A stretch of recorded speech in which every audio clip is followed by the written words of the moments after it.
नमस्कार, जोहार। स्वागत करता हूं आप सभी का आपके अपने यूट्यूब चैनल आज़ाद जेपीसी अकेडमी पर। तो ये आपके समक्ष है कंप्यूटर ज्ञान एवं हिंदी टंकन। ये है पंचायत सचिव सह एलडीसी सह स्टेनोग्राफर जो एग्जामिनेशन हुआ था 4/2/2018 को। मैं यहाँ पे बता दूं अभी जो आपका करंट में जो आपका फॉर्म अप्लाई हो भी रहा है एलडीसी की बात कर रहा हूँ मैं, एलडीसी सह स्टेनोग्राफर, हूबहू आपके 50 प्रश्न ऐसे ही पूछे जाएंगे।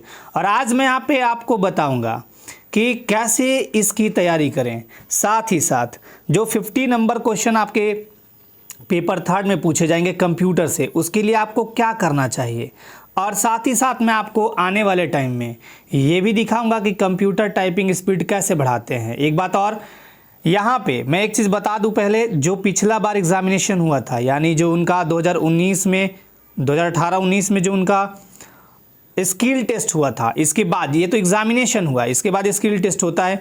स्किल टेस्ट में मेरे पास अभी भी वो कॉपी अवेलेबल है, कभी मैं दिखाऊंगा। उसमें मैंने लगभग 26 सेट बनाए थे। उस 26 सेट में जितने भी शिफ्ट में एग्जामिनेशन हुए थे हूबहू प्रश्न वहीं से पूछे गए थे। मैं बात कर रहा हूँ जो आपका कंप्यूटर टेस्ट हुआ था जो कि 100 नंबर का था, जिसमें 40% नंबर लाने थे। उस कंप्यूटर में जैसे मेलिंग कैसे करना है, वर्ड में क्या टाइप करना है, एक्सेल में पावर पॉइंट में क्या प्रेजेंटेशन बनाना है, उसका मेरे पास 26 सेट आज भी वो कॉपी मेरे पास अवेलेबल है। कभी मैं दिखाऊंगा, वक्त आने पे दिखाऊंगा, तो वो भी मैं आपको बताऊंगा आने वाले टाइम में। ये वीडियो बहुत इंपॉर्टेंट है एलडीसी सह स्टेनोग्राफर के लिए, तो इस वीडियो को ज़्यादा से ज़्यादा आप लोग उन सभी कैंडिडेट स्टूडेंट्स तक शेयर करिएगा जो इस एग्ज़ाम की तैयारी कर रहे हैं। एक बात आज मैं कंफर्म फिर से बोलता हूँ, जो ये पीएस का फाइनल रिजल्ट अटका हुआ है, मामला चूंकि सुप्रीम कोर्ट में है, सुप्रीम कोर्ट का जजमेंट आना बाकी है, जल्द ही आ भी जाएगा। आप लोग निश्चिंत रहिए, 100% नहीं 110% मैं श्योरिटी के साथ बोलता हूं कि आपका रिजल्ट आएगा और आप लोग ज्वाइन करेंगे इसी साल। अब इस साल में कब करेंगे वो तो आने वाला वक्त बताएगा, लेकिन आपका रिजल्ट एकदम श्योर रहिए 110% आएगा। चलिए मैं स्टार्ट करता हूं। यहाँ पे कुछ क्वेश्चन दिखाता हूं कैसे आपको पढ़ना है, क्या क्वेश्चन पूछे जाते हैं। तो पहला क्वेश्चन, थोड़ा मैं इसको जूम इन कर लूँ और आप आराम से इसको देखते रहिएगा और समझिएगा कि क्वेश्चन कैसे और कहाँ से क्या पूछे गए हैं। निम्नलिखित में से पहला क्वेश्चन ये है कि निम्नलिखित में से कौन सी शॉर्टकट की का उपयोग टैब्स के द्वारा, टैब आपने देखा होगा इधर से उधर खसकाने के लिए होता है, के द्वारा पीछे जाने के लिए किया जाता है। कौन सा ऐसा हम शॉर्टकट की अपनाएं जिसके उपयोग टैब्स के द्वारा पीछे जाने के लिए किया जाता है। तो इसका जो राइट आंसर होगा पहला का बहुत ही शानदार बी होगा। कंट्रोल शिफ्ट और टैब अगर आप दबाएंगे तो वो क्या होगा, पीछे जाने के लिए कंट्रोल शिफ्ट और टैब। ये कभी मैं शॉर्टकट की इसका एक फंक्शनल वीडियो बना दूंगा कि ये फंक्शंस काम कैसे करते हैं। हालांकि मेरे पास अभी फिलहाल तो लैपी अवेलेबल नहीं है, बट मैं लैपी में कोशिश करूंगा वो चीज़ें दिखाने की करके प्रैक्टिकली। बट अगर प्रैक्टिकली नहीं भी हुआ तो मैं ऐसे ऐसे शॉर्टकट कीज़ बना दूंगा, बता दूंगा, जिससे आपके एग्जामिनेशन में काफ़ी मदद मिलेगी। दूसरा प्रश्न देखिए, मैंने दूसरा प्रश्न करा रखे हैं, अगर आप ध्यान से अपने मतलब यादाश्त पे जोर डालेंगे तो ये मैंने बताया है इसको लेके। सिस्टम, दूसरा क्वेश्चन कहता है सिस्टम बायोस, बायोस का फुल फॉर्म क्या होता है मैंने कई बार बताया, बेसिक इनपुट आउटपुट सिस्टम। एवं रॉम, रॉम क्या है, रीड ओनली मेमोरी, और रैम क्या है, रैंडम एक्सेस मेमोरी। तो ये जो रॉम है वो तो परमानेंट मेमोरी है, आप सभी को पता है। बायोस का काम क्या होता है, बायोस का काम होता है कंप्यूटर में सभी को देखना कि भाई एक्टिव हैं कि नहीं। अब इन चिप्स को यानी बायोस और रॉम चिप्स को खालिस्तान कहते हैं। हार्डवेयर तो है नहीं, बूटवेयर भी है नहीं, अब सॉफ्टवेयर भी नहीं है, क्योंकि सॉफ्टवेयर वैसा सॉफ्टवेयर तो है नहीं। आंसर क्या बनेगा, फर्मवेयर। दूसरा का जो राइट आंसर बनेगा फर्मवेयर। ये करता क्या है, सिस्टम से जुड़े सभी हार्डवेयरों की जांच करता है। बायोस का भी काम वही होता है, आपने देखा भी होगा कि सिस्टम से जितने भी जुड़े हार्डवेयर है उसकी जांच करता है। मैंने एक वीडियो में बताया है कि जब भी मैं वीडियो शूट करने आता हूं तो पहले मैं कैमरे से पूछता हूं क्या भैया आप रेडी हो, फिर मैं अपने माइक्रोफोन जो माइक लगा हुआ है उससे पूछता हूं क्या आप रेडी हैं। मैंने एक बार रीचेक करता हूं और फिर मैं अपने बोर्ड को नमस्कार करके पूछता हूं कि क्या आप रेडी हैं, आज मेरा साथ देंगे, मैं वीडियो बनाऊं। ये सब मुझे जब कहते हैं कि ठीक है सर जी आप वीडियो बनाओ, तभी मैं वीडियो बनाना स्टार्ट करता हूं। तो ठीक यही काम बायोस करता है।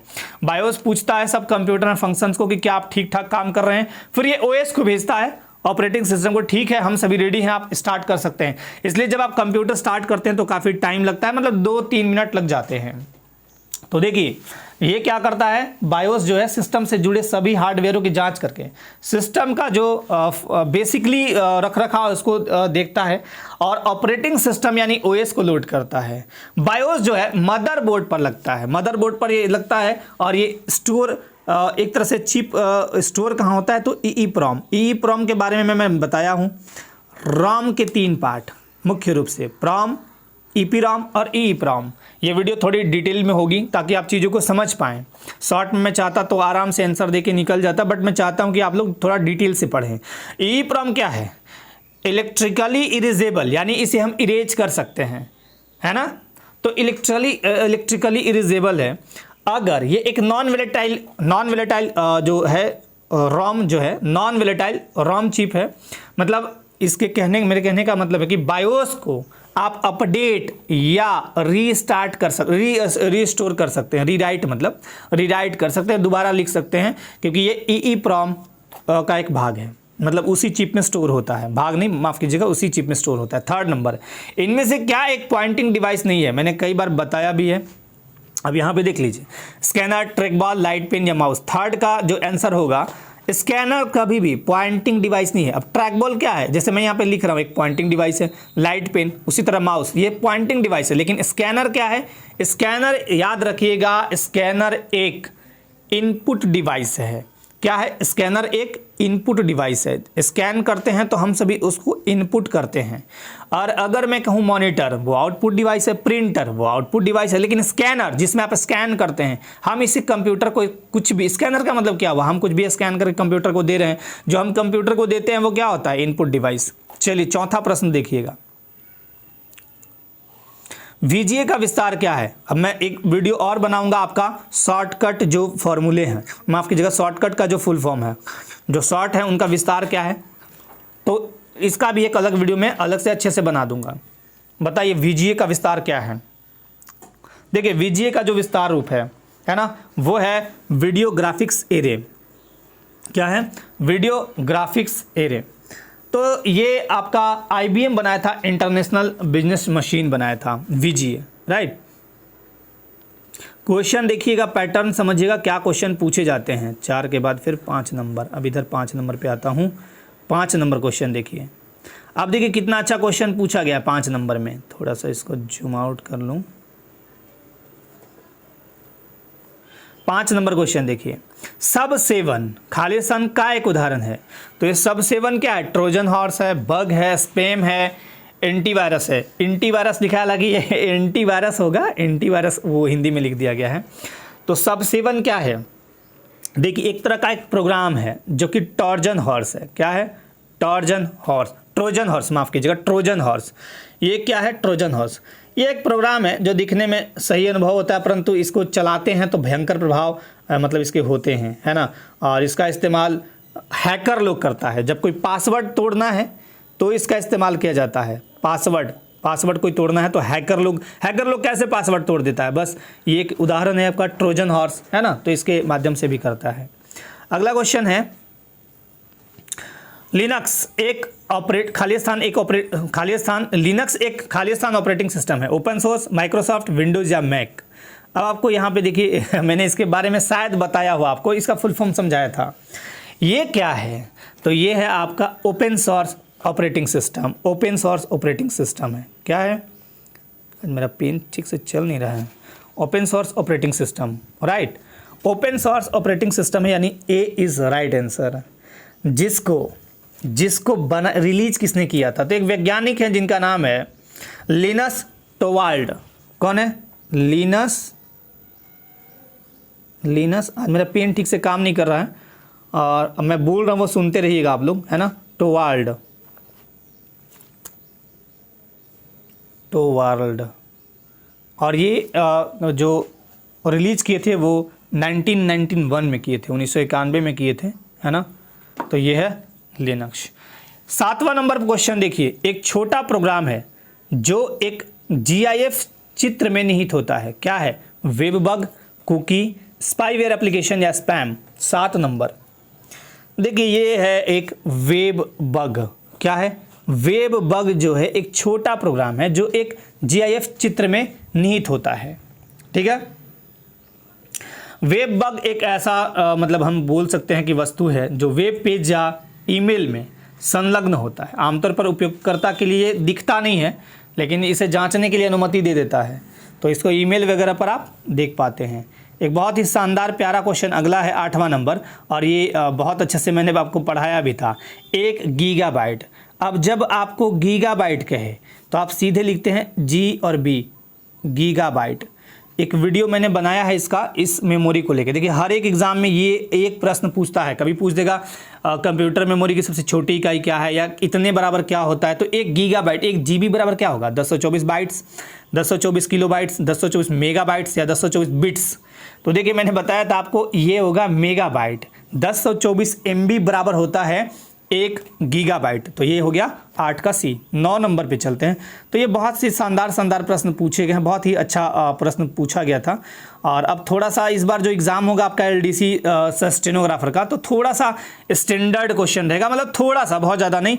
वो मैं बताऊँगा आने वाले टाइम में, आपको दिखाऊँगा भी कि कैसे कैसे क्वेश्चन पूछे जा सकते हैं। किस डेटा कम्युनिकेशन विधि का उपयोग एक सीरियल कम्युनिकेशन लिंक को डेटा ट्रांसमिट करने हेतु किया जाता है? अब देखिए यहाँ पे क्वेश्चन क्या पूछा है, ये देखिए सीजीएल वाले भी देखिएगा इस वीडियो को, बहुत अच्छा ये वीडियो है। वहाँ तक देखिएगा जहाँ तक कंप्यूटर के क्वेश्चन है। कुछ तो आपको कंप्यूटर टाइपिंग वाले हैं, तो टाइपिंग वाले सीजीएल में नहीं पूछे जाएंगे, बट जहाँ तक कंप्यूटर का है वो आपके लिए इंपॉर्टेंट है।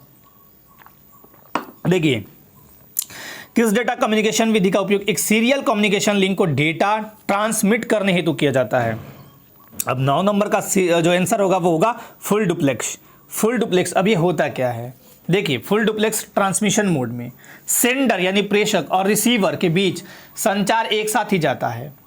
अब चूंकि सेंडर और रिसीवर दोनों एक साथ ही समय में डाटा भेज और प्राप्त कर सकते हैं, तो फुल डुप्लेक्स जो है ट्रांसमिशन मोड 2 तरह की सड़क है जिसमें ट्रैफिक एक ही समय में दोनों दिशाओं से प्रभावित हो सकता है। जैसे यूं समझ लीजिए, पहले जो रेल ट्रैक हुए करते थे वो सिंगल हुए करते थे। रेल ट्रैक, ये मैं रेल ट्रैक बना दिया, इस पर ट्रेन जब आएगी एक, जब तक ये जाएगी नहीं इधर वाली, तब तक ये इधर वाली नहीं जाएगी, रोक के रखा जाता है। कहीं आपने देखा होगा अभी भी कि सिंगल लाइन होते हैं तो ट्रेन को काफ़ी देर तक रोक दिया जाता है। अब ये फुल डुप्लेक्स काम क्या करेगा?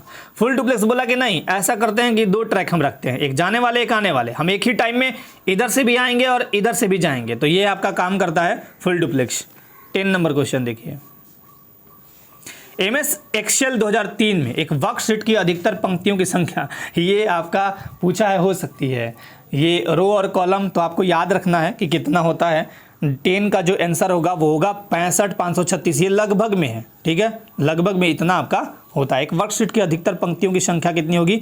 65,536। तो देखिए क्वेश्चन ऐसे घुमा फिरा के भी पूछते हैं भाई कि एक्सेल में बताइए आप क्या क्या, बेसिकली चीज़ ही पूछा जाता है, लेकिन थोड़ा सा ट्विस्ट करके पूछे जाते हैं एग्जामिनेशन में क्वेश्चन, ठीक है।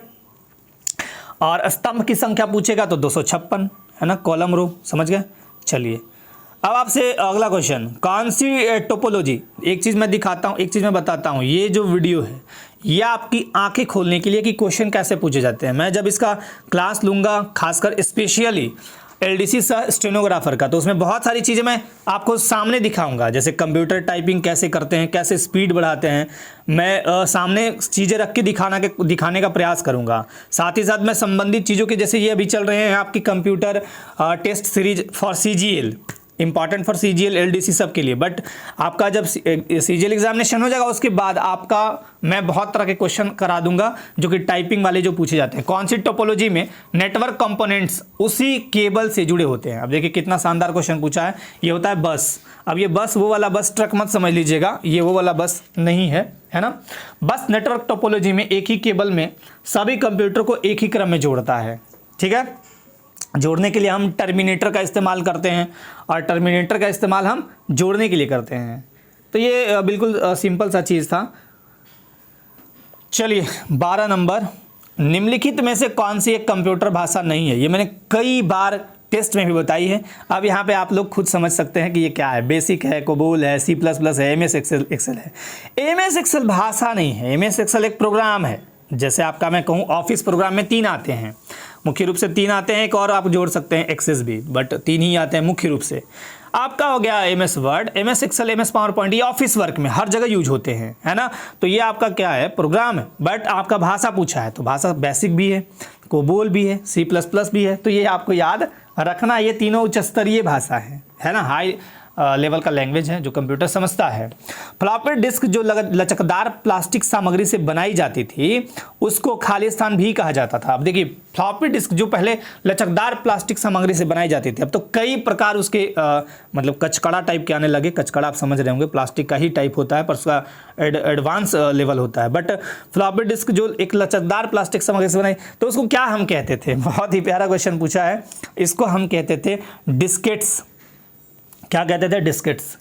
देखिए फ्लॉपी डिस्क क्या है? एक तरह का डाटा स्टोरेज डिवाइस है, छोटे लेवल का, और इसको पहली बार क्रिएट किया था 1969 में। ये क्रिएट किया गया था, इंटरनेट का शुरुआत वगैरह फिर बाद में होने लगा। तो ये सेकेंडरी या एक्सटर्नल मेमोरी का वो है पार्ट, सेकेंडरी या एक्सटर्नल मेमोरी। मेमोरी के कितने पार्ट होते हैं? 2 भाग। मेमोरी को मुख्य रूप से प्राइमरी और दूसरे को भागते हैं सेकेंडरी में, इंटरनल और एक्सटर्नल। तो मैं मेमोरी के बारे में बहुत अच्छे से बताऊंगा। तो फ्लॉपी डिस्क वो होता है, छोटा एक मेमोरी होता है, बहुत बड़ा मेमोरी नहीं होता है ना। और इसमें मैग्नेटिक सामग्री जैसे चिप, मैग्नेटिक सामग्री चिप टाइप का चिपकाया जाता है। खैर 14 नंबर पे चलते हैं। अब देखिए निम्नलिखित मदों में से क्या डेटाबेस से संबंधित है? 14 नंबर का ऑप्शन देखिए, PHP, एल्गोरिदम, ओरेकल या असेंबली। डेटाबेस से संबंधित पूछा है तो देखिए बहुत ही प्यारा इसका जवाब होगा ओरेकल। ओरेकल क्या है? डेटाबेस। ओरेकल जो है डेटाबेस है और मतलब उसी से संबंधित है, और ओरेकल कॉरपोरेशन द्वारा इसको मेंटेनेंस किया जाता है।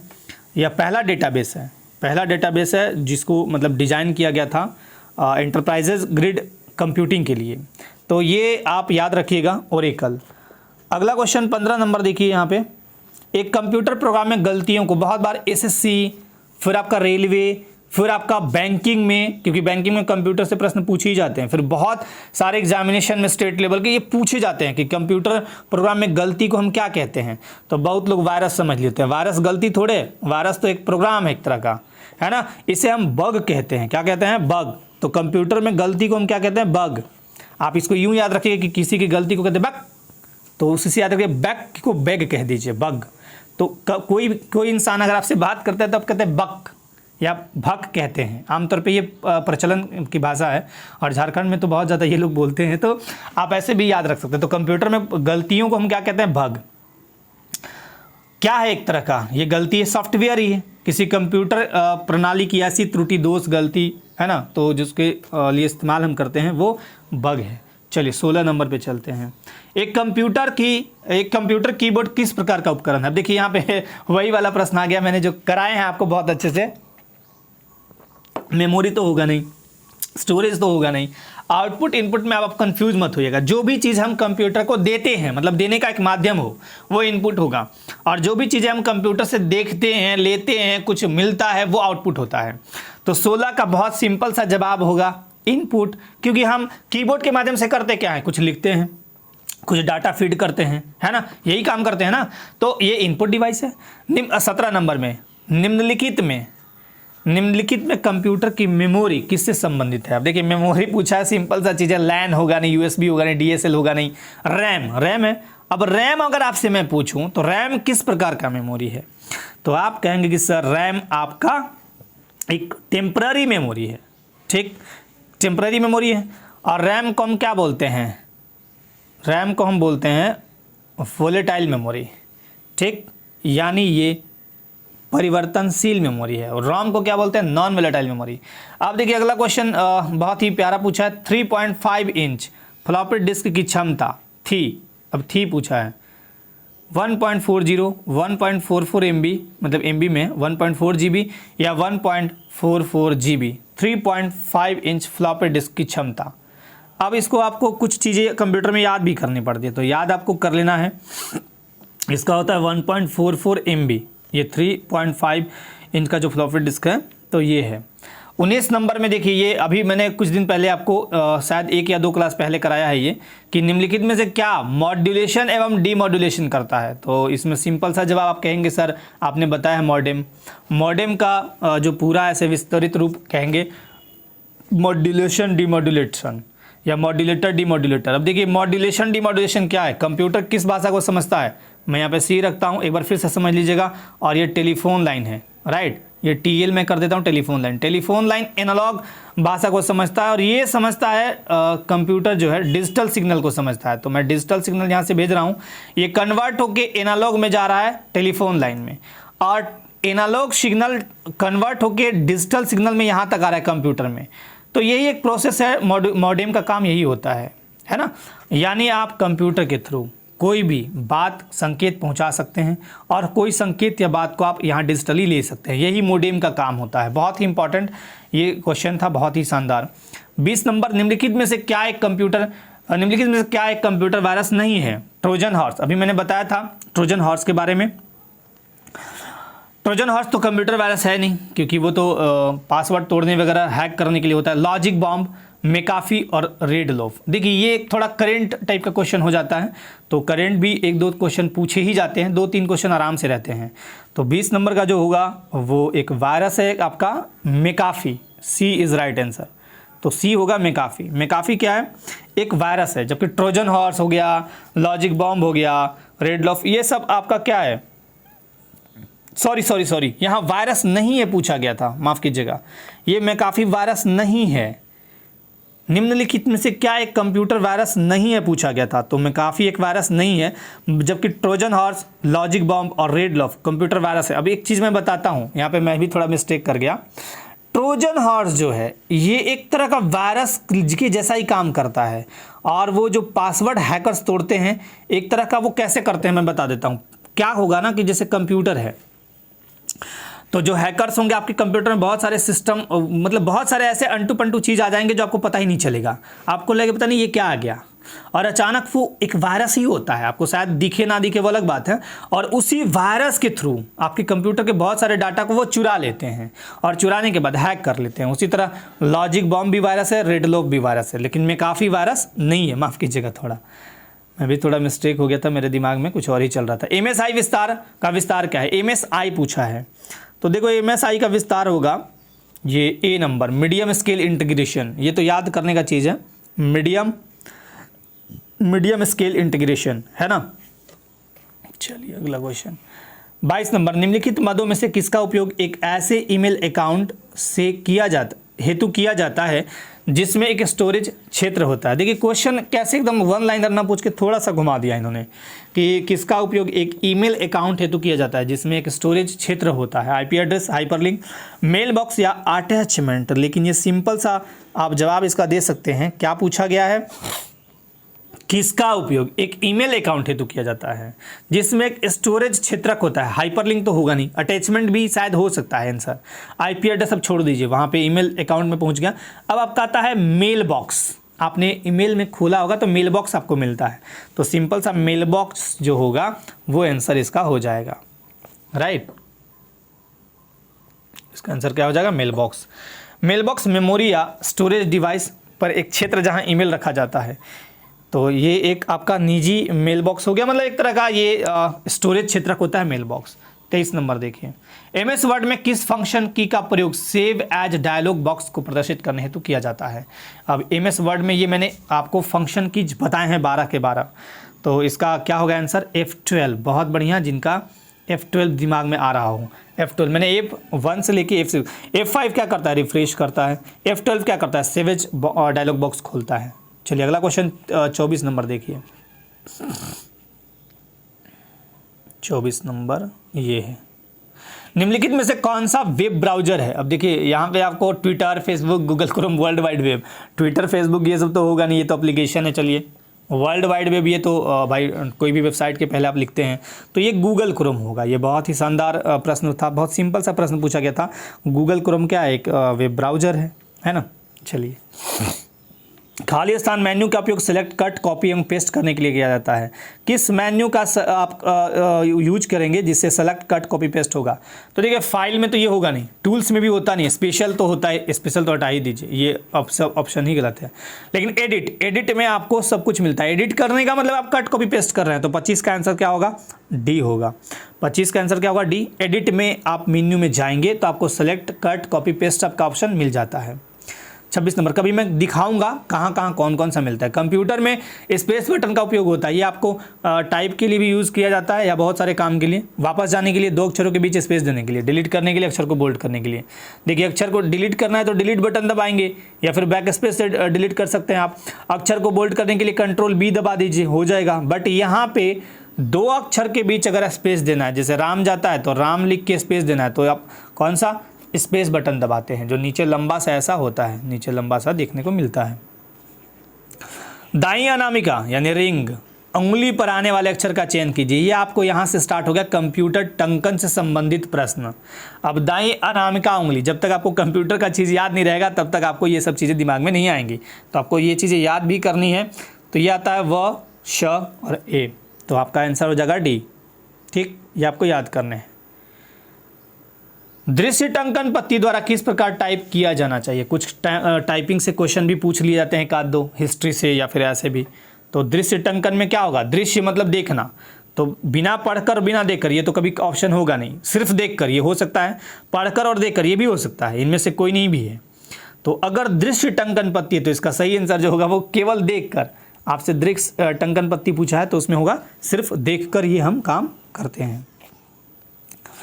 अ अक्षर कंप्यूटर की बाईं ओर पर किस अक्षर के बाद आता है। देखिए कितना क्वेश्चन को घुमा के पूछा इन्होंने कि अ अक्षर कंप्यूटर की बाईं ओर किस अक्षर के बाद आता है। मतलब ये आपको कंप्यूटर का टोटल आपको याद होना चाहिए कि कौन सा लेटर किधर आता है। और जो कंप्यूटर ऑपरेटर हूँ या फिर कंप्यूटर पे कहीं प्राइवेट काम कर रहे हैं उनको बहुत अच्छे से ये याद होगा, ये हो भी जाता है, आपको थोड़ा बहुत दिमाग में बहुत आराम से रहता है। तो ये आता है ब के बाद, ब के बाद अ आता है, तो ब इज राइट आंसर, सी होगा। इन्वर्टेड कोमा यानी उद्धरण चिन्ह, उद्धरण चिन्ह में किस प्रकार स्पेस होना चाहिए। सिर्फ उद्धरण चिन्ह के पहले एक स्पेस, कोई स्पेस नहीं, उद्धरण चिन्ह के बाद एक स्पेस, उद्धरण चिन्ह के पहले और बाद एक स्पेस होना चाहिए। देखिए कितना शानदार क्वेश्चन इन्होंने पूछा है। तो 30 का जो आंसर होगा वो बी होगा, कोई स्पेस नहीं होता है उद्धरण चिन्ह में, कोई स्पेस हम नहीं देंगे। उद्धरण चिन्ह लगाया उसके बाद लिखना स्टार्ट कर दिए तो इसमें कोई स्पेस नहीं होता है। ठीक है, जैसे आपको लिखना है, मान लीजिए क म ल, और इसे आपको उद्धरण चिन्ह सिंगल या डबल, तो यहाँ स्पेस थोड़े देंगे हम, ये दिए फिर लिखे फिर ये बंद कर दिए, कोई स्पेस नहीं होगा। या डबल दिए तो डबल भी कोई स्पेस नहीं होगा, है ना। 31 देखिए, शिफ्ट प्लस ई टाइप करने पर उत्पन्न हुए सही शब्द का चयन कीजिए। अब देखिए शिफ्ट और ई बटन दबाएंगे तो क्या बन जाएगा, वो आपसे पूछा गया है। तो देखिए शिफ्ट और ई जब भी आप दबाएंगे तो ठ बन जाएगा, ठ मतलब ठठेरा, है ना, ठठेरा वाला ठ बन जाएगा। और अगला क्वेश्चन देखिए, लल्ला, है ना, लल्ला को टाइप करने का शॉर्टकट की बताइए। Alt plus 0 138, alt plus 0 196, alt plus 0 132, alt plus 0 197। ये आपको याद करने होंगे, बहुत सारी चीज़ याद करने होते हैं। इसका कोई ट्रैक कुछ भी नहीं है, आपको केवल रट डालने हैं, रट आ जाएगा। और जब प्रैक्टिस करेंगे ना टाइपिंग का तो ये चीज़ें ऑटोमेटिकली धीरे धीरे याद होने लगती है। और इसका आंसर जो होगा 32 का अल्ट प्लस 0138, मतलब अल्ट 0 138 जीरो।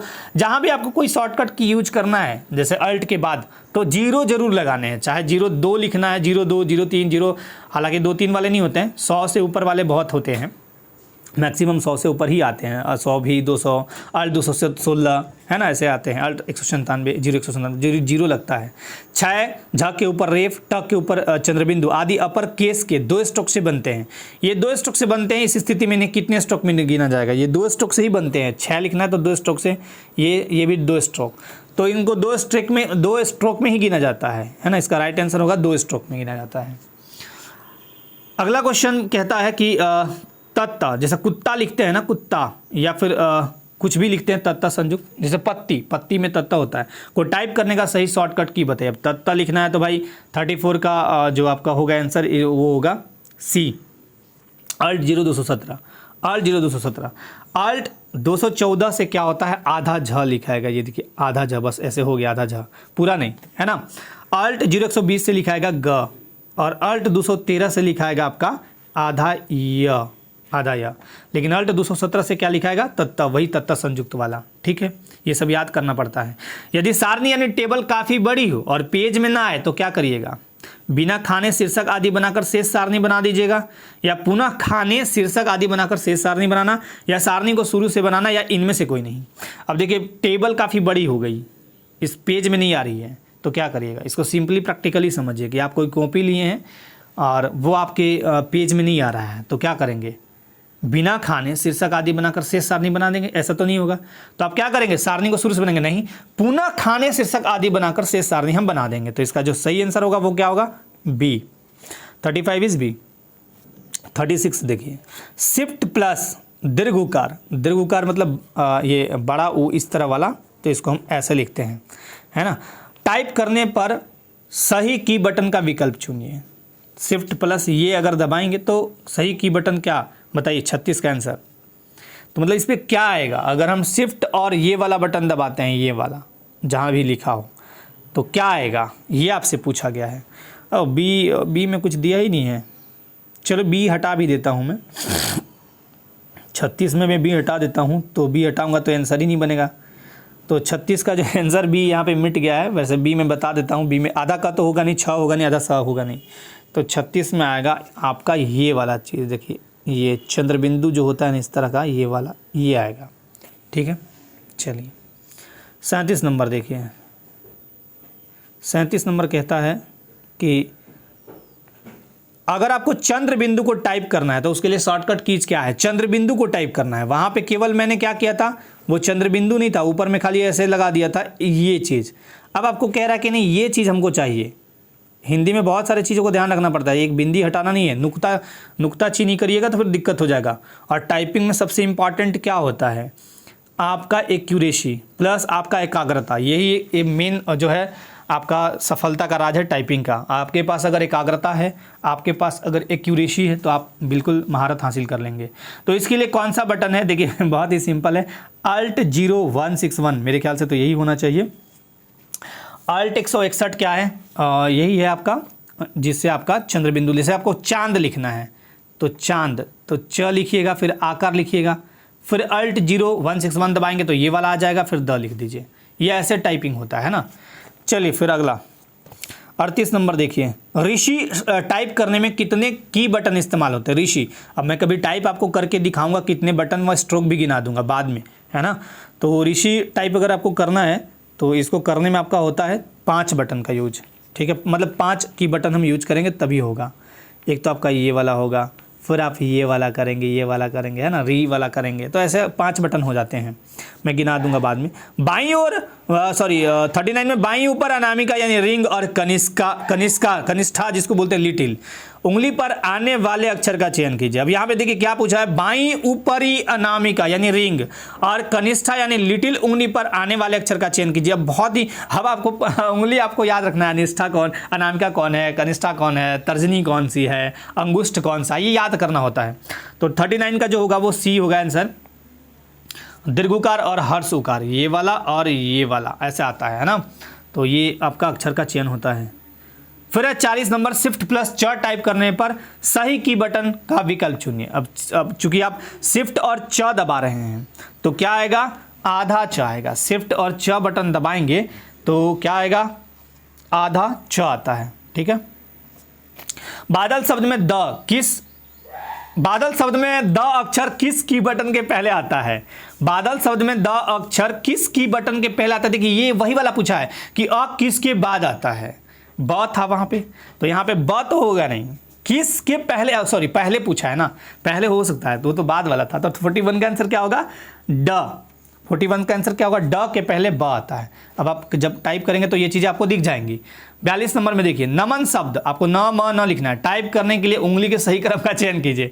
बहुत सी शानदार क्वेश्चन पूछा है। नमन, दाईं मध्यिका और बाईं तर्जनी यानी मिडिल और इंडेक्स, दाईं तर्जनी और बाईं मध्यिका, बाईं कनिष्का और दाईं तर्जनी, बाईं मध्यिका और बाईं अनामिका। देखिए क्वेश्चन क्या पूछे हैं, तो 42 नंबर का उत्तर बताइए, दिमाग में आ रहा हो तो बताइए। देखिए नमन करना है तो न फिर म फिर न छुएंगे, तो ये छुएंगे हम सबसे पहले, तो न छुएंगे ना सबसे पहले, तो न, तो ये इसका जो आंसर होगा 42 का वो होगा बी, यानी दाईं तर्जनी और बाईं मध्यमिका, इसके बाद हो जाएगा। 43 नंबर, पैसा शब्द में डबल बार ऊपर जिसको बोलते हैं ऐकार, है ना, एकार नहीं ऐकार मैं बोल रहा हूँ, ऐकार, मात्रा के लिए किस की बटन का प्रयोग होता है। अब आप शिफ्ट के साथ क्या दबाएंगे, शिफ्ट या शिफ्ट ब, शिफ्ट क या शिफ्ट एकार, सिंपल वाला। तो 43 का जो होगा, अगर आपको लिखना है ये, तो आपको डबल बार शिफ्ट प्लस सिंगल एकर करेंगे तो डबल एकर आएगा। जैसे आप लिखते हैं ना मतैक्य, तो ये डबल बार लिखना है, ऊपर डबल बार।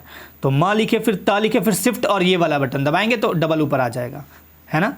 44 क्वेश्चन देखिए, स्वच्छ भारत अभियान इस वाक्य में कितने की बटन प्रयोग होता है, मतलब इसको लिखने में स्वच्छ भारत अभियान आपको लिखना है तो कितने की बटन होंगे। पहले तो आधा स लिखेंगे, फिर व लिखेंगे, फिर आधा च के लिए आता है स्पेशली, फिर छ के लिए लिखेंगे, है ना, फिर भा लिखेंगे, फिर आकार लिखेंगे, फिर र, फिर त, रस त, फिर अ लिखेंगे, फिर ऐसे लिखेंगे, फिर तब भ लिखेंगे, फिर य लिखेंगे, फिर आकार, फिर न।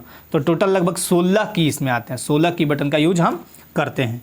6 अक्षर टाइप करने का सही विकल्प बताइए। 6 अक्षर अगर आपको टाइप करना है तो क्या करेंगे बताएं। शिफ्ट प्लस आकार, शिफ्ट प्लस क, शिफ्ट प्लस एकार या शिफ्ट प्लस द। तो 6 के लिए ये वाला तो हटा दीजिए क्योंकि अभी 6 नहीं हुआ था। सी जो है ऑप्शन में हट जाएगा क्योंकि ये तो भी मैंने बता दिया। अब आपके पास बचता है शिफ्ट प्लस आकार, शिफ्ट प्लस क, द। तो 45 का जो आंसर होगा वो होगा शिफ्ट प्लस द। ये सब धीरे धीरे करिएगा, याद हो जाएगा। शिफ्ट प्लस क का सही की बटन विकल्प चुनिए। शिफ्ट क दबाएंगे तो क्या होगा, शिफ्ट क अगर दबा दिए आप तो हो जाएगा आधा क। जैसे लिखते हैं ना भूख, कक्कड़ लिखते हैं, क आधा क, कक्कड़ नहीं, सॉरी। अगर आपको लिखना है मान लीजिए क्लोज या क्लोन तो आधा क्लोन ऐसे लिखेंगे, है ना। तो इस क को शिफ्ट प्लस क दबाएंगे तब ये वाला आएगा, है ना। तो ये थे आपके 46। तो ये थे आपके क्वेश्चन जो आपके एलडीसी सह स्टेनोग्राफर सह पंचायत सचिव में जो पूछे गए थे। तो ऐसे आपकी तैयारी होनी चाहिए। ये आपका क्वेश्चन मैंने दिखा दिया, आप सब अपना तैयारी करते रहिए और इस वीडियो के बाद बताइएगा मुझे कि ये आपको कैसा लगा ये वीडियो, और साथ ही साथ एलडीसी की जो तैयारी कर रहे हैं वो बताइएगा मुझे एक बार कि आपके लिए मैं क्या कर सकता हूं इस मंच के माध्यम से। और जो जेएसएससी सीजीएल में लगे हैं आपके लिए भी रेगुलर आपका कुछ ना कुछ होते रहेगा। मास्टर वीडियो जल्दी आएंगे, टेंशन मत लीजिए। मैं बता देता हूँ जुलाई फर्स्ट वीक मतलब 10 जुलाई के भीतर, 10 जुलाई के अंदर आपका हिंदी मास्टर वीडियो आएगा और एक और मास्टर, एक दो मास्टर वीडियो और भी आने हैं। मैं अभी बताऊंगा नहीं, बट आ जाएगा तो खुद आप देख लेंगे। चलिए अपने लाइफ में स्वस्थ रहिए, मस्त रहिए, व्यस्त रहिए। आज के लिए आप सबको धन्यवाद। जय हिंद।